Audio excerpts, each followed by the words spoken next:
Hello everybody, today in front of me I have Black Shark 5 Pro smartphone, and in this video we will demonstrate how you can block all spam and robocalls on this device. Alright, so first of all open up the phone dialer app. Here at the top right part of your screen you'll find this 3 vertical dots which you want to tap on. Go for the settings section.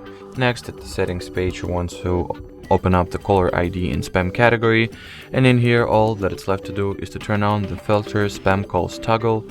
And that will essentially mean that from now on all the potential spam or robotic calls will be successfully filtered out and will not bother you. Alrighty, so that would be it for this video. Thank you so much for watching, and bye bye.